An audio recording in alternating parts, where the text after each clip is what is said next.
इन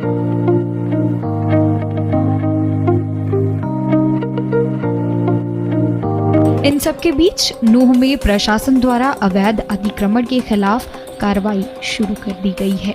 जो जिसके ऊपर केस बनता है उसको इलाज करेंगे, और इलाज में बुलडोजर भी एक दवाई है। अगर योगी जी की भी तारीफ करी जाती है तो किस नैरेटिव के साथ की जाती है? भैया आ जाओ, वो आ रहा है, क्योंकि इनको पता होता है वो धागे खोल देगा। बड़ा गिन गिन के मीडिया में ये बताया जाता है, चुन चुन के गिन गिन के मारते हैं। एक पॉलिटिशियन को लटका दिया गया, अतीक अहमद की अगर बात करें, जो है 45 से ज्यादा दुकानें बनाई हुई हैं, सारे अवैध हैं। एक दफ़ा मैं इंडिया में था, बॉम्बे में, पहला रोज़ा आ गया, पहला रमज़ान आया, तो मैंने कहा यार होटल से निकलने का अफ्तारी कर लूँ।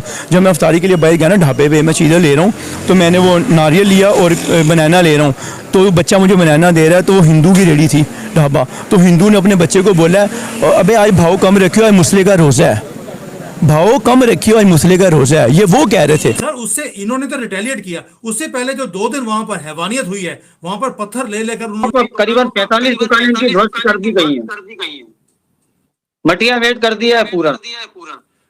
वो मेरा तो सुझाव ये है सर कि पूरा गांव सील करके एक एक घर में सबके आधार कार्ड चेक करें मतलब, और उसके बाद जो भी बाहर के बांग्लादेशी रोहिंग्या है लात मार के उनको सबको बाहर किया जाए। अगर कोई गलत है, हाँ, अब वो बुलडोजर जो चलाते हैं, योगी को बोलते हैं बुलडोजर बाबा, तो इसमें अगर कोई हिंदू भी गलत काम करता हुआ मिलता है तो उसके घर पे भी चलता है।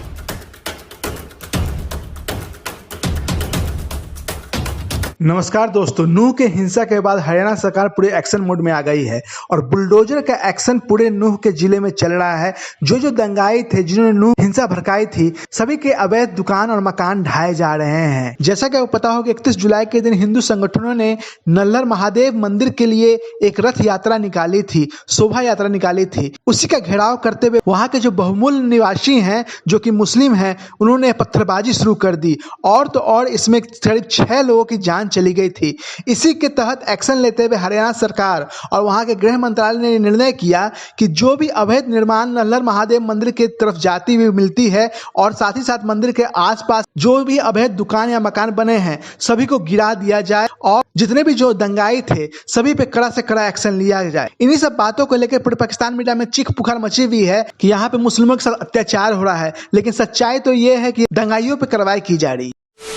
ने बोला योगी जी आपके ही, जैसे आपने बोला कि ख़ानदान कह लें, उसी एक ही ख़ानदान में से हैं, तो उनके बारे में पाकिस्तान में या हमें मीडिया में ये बताया जाता है। मुसलमानों को तो बड़ा गिन गिन के मीडिया में ये बताया जाता है, चुन चुन के गिन गिन के मारते हैं। एक पॉलिटिशियन को लटका दिया गया, अतीक अहमद की अगर बात करें उनके ही दौर में, क्या कहेंगे आप? नहीं, देखो ऐसा नहीं है, क्योंकि जब एक रूलर बनता है या किसी स्टेट को गवर्न करता है तो उसको फिर ओपन, जिसको हिंदी में हम बोलते हैं कि उसको तटस्थ रहना पड़ता है, मतलब न्यूट्रल रहना पड़ता है। ठीक है, अतीक अहमद एक गैंगस्टर था, उसको मारा, गैंगस्टर था, ये तो आप इंडिया वाले जी गैंगस्टर था।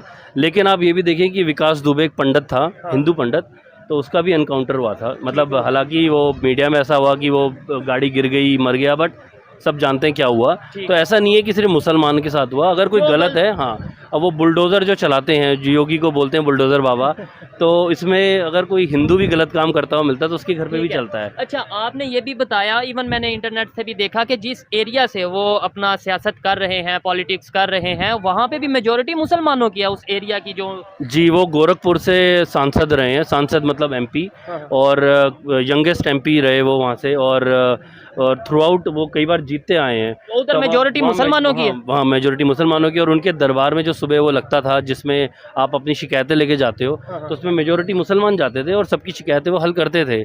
तो ऐसा नहीं है कि मतलब वो कोई नफरत करते हैं, सुबह उठ के काटना शुरू करते हैं, ऐसा कुछ नहीं है। अच्छा, अब यही चीज़ें ना देखें, जब हम बात करेंगे, इंडियंस के साथ बात करेंगे या इंडियंस हमारे साथ बात करेंगे, तो बहुत सी चीज़ें क्लियर हो जाती हैं। और हमारा मकसद भी यही रहता है कि आपस में जितनी भी मिसकम्युनिकेशन है, जितने भी मिसअंडरस्टैंडिंग है, वो बातचीत के थ्रू हल की जाए। लेकिन सवाल है ना, वो डेवलपमेंट कर रहे हैं, वो इंडिया में कर रहे हैं, आपको क्या? जी सर, मैं बिल्कुल आज जवाब दें। हम लोग इंडिया के हमसाए हैं, इंडिया के बिल्कुल साथ हैं, और हम लोग एक ही कौम थे, एक कौम में से हम लोग निकले हैं बाहर। अभी देखिए ना, रिलेशन क्या बन गया, राजपूत हैं हम दोनों। हमारे योगी जी जिनके बारे में बता रहे हैं वो भी राजपूत निकल आए हैं, तो ये सारी एक फैमिली हो गई। अब मैं बात शुरू स्टार्ट इधर से किया था, खून जोश मारता है इंसान का।